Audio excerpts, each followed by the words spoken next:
জনপ্রতি ২,০০০ টাকা দিয়ে মিছিল করায় ছাত্রলীগ, চাঞ্চল্যকর তথ্য ফাঁস।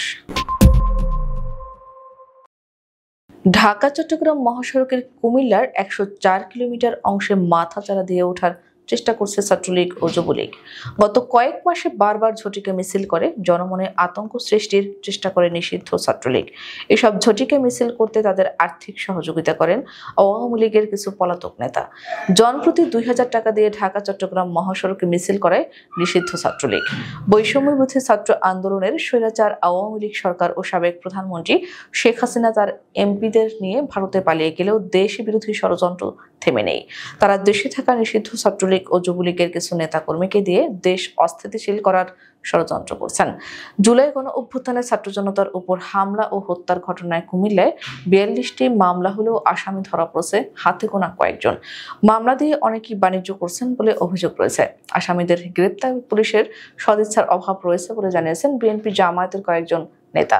অনুসন্ধানে জানা গেছে, ঢাকা চট্টগ্রাম মহাসড়কে কুমিল্লার দাউদকান্দি থেকে ১৪ গ্রাম পর্যন্ত অরাজকতার কেন্দ্রবিন্দু বানাতে মরিয়া নিষিদ্ধ ছাত্রলীগ।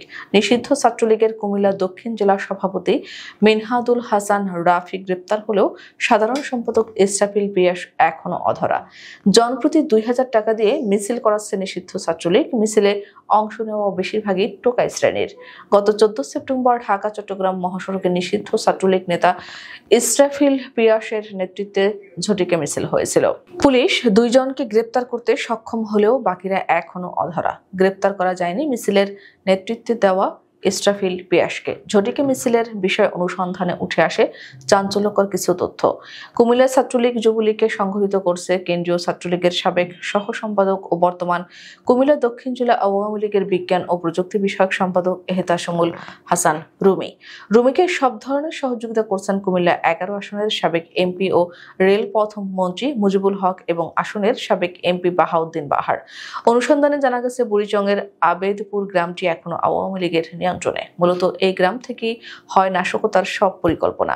বিএনপি জামায়াতের নেতাকর্মী এমনকি পুলিশও এই গ্রামে ঢুকতে পারে না, এমন তথ্য জানিয়েছেন বুড়িচং থানার ওসি মোহাম্মদ আজিজুল হক। তিনি বলেন, রুমির মাধ্যমে মহাসড়ক ঘেঁষা আবিদপুর গ্রামের রাজত্ব কায়েম করেছে শহীদ মিয়ার ছেলে মুজিবুর রহমান এবং আব্দুল খালেকের ছেলে আবু আহমেদ। তাদের কাছে অনেক অবৈধ অস্ত্র থাকায় ভয়ে কেউ কথা বলে না। সূত্র জানায়, গত ২৮ সেপ্টেম্বর পলাতক স্বৈরাচার শেখ হাসিনার জন্মদিন পালন করা হয় কুমিল্লায়। আবিদপুর গ্রামের যুবলীগ ক্যাডার মুজিবুর রহমানের বাড়িতেই জন্মদিন পালন করা হয়। অভিযান চালিয়ে পুলিশ ৩ জনকে গ্রেপ্তার করতে পারলেও এখনো অধরা যুবলীগ ক্যাডার মুজিবুর রহমান। কুমিল্লা দক্ষিণ জেলা ছাত্রদলের সভাপতি কাজী জুবায়ের আলম জিলানী বলেন, নিষিদ্ধ ছাত্রলীগের ক্যাডাররা কুমিল্লায় অরাজকতা সৃষ্টির চেষ্টা করছে। আমরা তাদের ছাড় দেব না। অর্থের বিনিময়ে ভাড়া করে লোকজন দিয়ে মহাসড়কে মিছিল করছে নিষিদ্ধ ছাত্রলীগ। প্রশাসন তাদের গ্রেপ্তার করতে পারছে না, এটা তাদের ব্যর্থতা।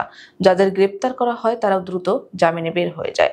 দ্রুত জামিনের ক্ষেত্রে আওয়ামী লীগের দালালি করছেন কেউ কেউ। তাদের চিহ্নিত করতে না পারলে নিষিদ্ধ ছাত্রলীগের ঝটিকা মিছিল দমন করা কষ্টকর হবে।